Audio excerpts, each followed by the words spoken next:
Hello everyone, smart art classes में आपका स्वागत है। जैसे हमने अपनी पहली वीडियो में आपके सामने कला की परिभाषा के बारे में शेयर किया था और आज का हमारा नेक्स्ट टॉपिक है कला के प्रकार। अगर आपको हमारी वीडियो ज़्यादा से ज़्यादा शेयर, सब्सक्राइब और लाइक कीजिए। आज का हमारा टॉपिक है कला के प्रकार। कला के कई प्रकार होते हैं और इन प्रकारों का परिणय भिन्न भिन्न रीतियों से होता है। चित्रकला, मूर्तिकला, वास्तुकला या स्थापत्य कला, बृंदाभांड कला, मुद्रा कला, यह सब कला के पार्ट्स हैं। तो आज हम इन्हें आपको पूरे डिस्क्राइब से बताएंगे और जितनी बातें आपके लिए बहुत महत्वपूर्ण होंगी उन सबको हम अंडरलाइन करते चलेंगे। जैसे है चित्रकला, किसी भी त्रिआयामी धरातल जैसे भवन की भित्तियां, छतों या स्तंभों पर अथवा वस्त्र, भोजपत्र या कागज आदि पर रंग तथा रेखाओं की सहायता से लंबाई, चौड़ाई, गोलाई तथा ऊंचाई को अंकित कर किसी रूप का आभास करना चित्रकला होता है। चित्रकला से मतलब है कि यानी कि हमें किसी भी एक शीट की ज़रूरत होती है, भवन की जगह की ज़रूरत होती है, छत होती है, वस्त्र की होती है, भोजपत्र की होती है, कागज आदि में रंग तथा रेखाओं की सहायता से जो भी हम कुछ बनाते हैं, उकेरते हैं, उसे चित्रकला कहते हैं। नेक्स्ट है मूर्तिकला। पत्थर, धातु, मिट्टी आदि को उनके स्वभाव के अनुसार गढ़कर, खोदकर, उभारकर, पीटकर, हाथ से अथवा औजारों में डालकर, ढप्पा या सांचे से छापकर बनाई गई आकृतियों को मूर्ति कहते हैं तथा इससे संबंधित विधा को मूर्तिकला कहा जाता है। मूर्तिकला हमेशा त्रिआयामी होती है। यह क्वेश्चन बन सकता है कि मूर्तिकला कैसी होती है। मूर्तिकला हमेशा त्रिआयामी होती है जबकि चित्रकला द्विआयामी होती है। नेक्स्ट है थर्ड पॉइंट है हमारा वास्तुकला या स्थापत्य कला, जो दुर्ग, प्रासाद, मंदिर, स्तूप, चैत्य, मकबरे, चर्च आदि के निर्माण को वास्तु या स्थापत्य कला कहा जाता है। वास्तुकला का स्वरूप भी त्रिआयामी होता है। यह क्वेश्चन भी पूछा जा सकता है कि वास्तुकला का स्वरूप कैसा होता है, तो वास्तुकला का स्वरूप भी त्रिआयामी होता है। मूर्तिकला भी त्रिआयामी होती है और वास्तुकला भी त्रिआयामी होती है। नेक्स्ट है हमारा बृंदाभांड कला, पोट्री, मिट्टी के बर्तन बनाने की कला। इसकी शुरुआत नवपाषाणकालीन मानव ने किया था। बृंदाभांड कला कहते हैं जैसे कि हम किसी पोट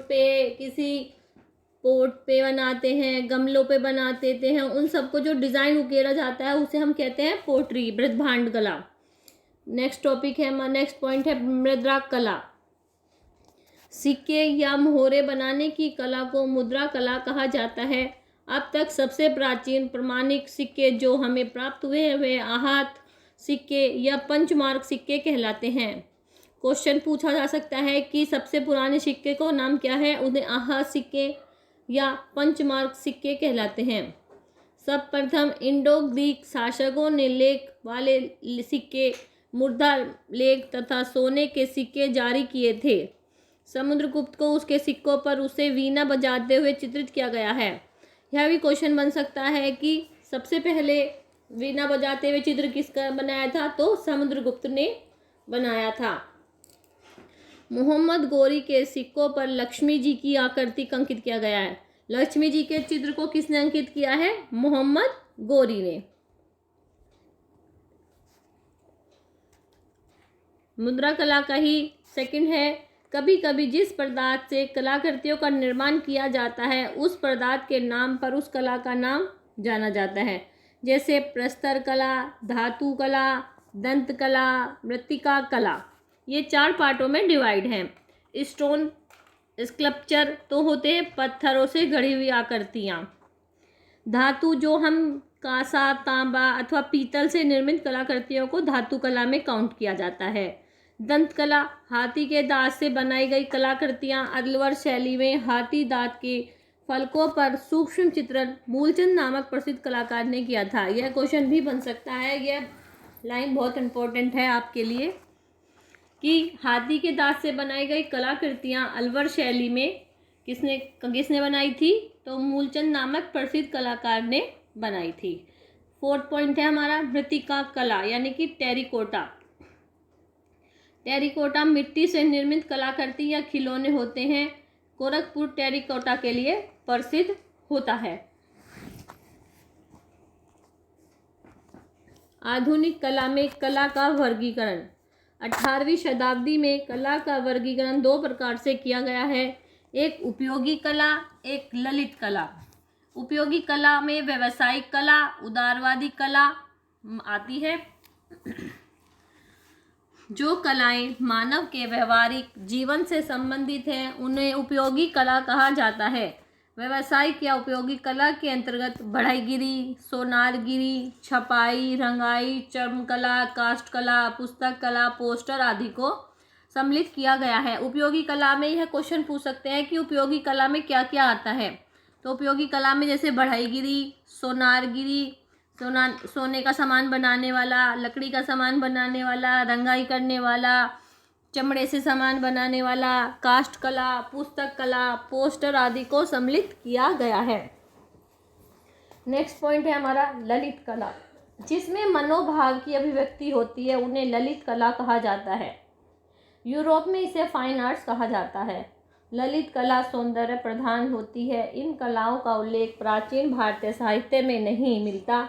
इसके अंतर्गत 5 कलाएं मानी जाती हैं। नंबर 1 संगीत कला, नंबर 2 काव्य कला, नंबर 3 चित्रकला, नंबर 4 मूर्ति कला, नंबर 5 स्थापत्य कला। ललित कला से मतलब है कि जिसमें कलाकार अपने भावों को, अपनी अभिव्यक्तियों को एक रूप प्रदान कर सकता है उसे हम ललित कला कह सकते हैं। संगीत कला में गाने वाले की कला, काव्य में लिखने वाले की कला, चित्रकला में बनाने वाले की कला, मूर्ति कला में मूर्ति वह किस भाव से बना रहा है, स्थापत्य कला भवन निर्माण आदि से संबंधित होती है। कला का तर्कसंगत वर्गीकरण सबसे पहले हीगल ने किया है। हीगल ने कला का विभाजन इंद्रियों के आधार पर दृश्य और श्रव्य 2 प्रकार से किया है। यानी कि कला का वर्गीकरण किसने किया है? हीगल ने किया है, जिसे 2 प्रकार बताए हैं, श्रव्य और दृश्य। ऊपर उल्लेखित इन 5 कलाओं में हीगल ने काव्य को सर्वश्रेष्ठ तथा वास्तुकला को निम्न श्रेणी का माना है। यह क्वेश्चन भी है कि हीगल ने किस कला को सर्वश्रेष्ठ माना है, तो काव्य कला को उसने सर्वश्रेष्ठ और वास्तुकला को निम्न श्रेणी का माना है। कलाओं की विशिष्टता के अनुसार हीगल ने इसे क्रम में रखा है। पहले काव्य, दूसरा संगीत, तीसरा अध्ययन चित्रकला, चौथा मूर्ति कला, 5वां वास्तुकला। दृश्य कला और श्रव्य कला में कैसे आते हैं? जिसमें हम देख सकते हैं वो दृश्य कला होती है। जैसे चित्र, मूर्ति या वास्तुओं को दृश्य कला के अंतर्गत माना जाता है। श्रव्य कला संगीत तथा काव्य को श्रव्य कला के अंतर्गत रखा गया है। काव्य, गीत या वाद्य भी श्रव्य कला के अंतर्गत आते हैं। आज का हमारा टॉपिक यही ख़त्म होता है और हम अपने अगले टॉपिक में इससे रिलेटेड क्वेश्चन आंसर की सीरीज़ लाएंगे। अगर आपको हमारा यह वीडियो पसंद आया हो तो प्लीज़ लाइक, शेयर, कमेंट। अगर आपको और कोई टॉपिक भी पढ़ना हो तो प्लीज़ हमारे चैनल को ज़्यादा से ज़्यादा सब्सक्राइब कीजिए और कमेंट करके हमें बताइए कि आपको अगला टॉपिक क्या पढ़ना है। Thank you, bye everyone.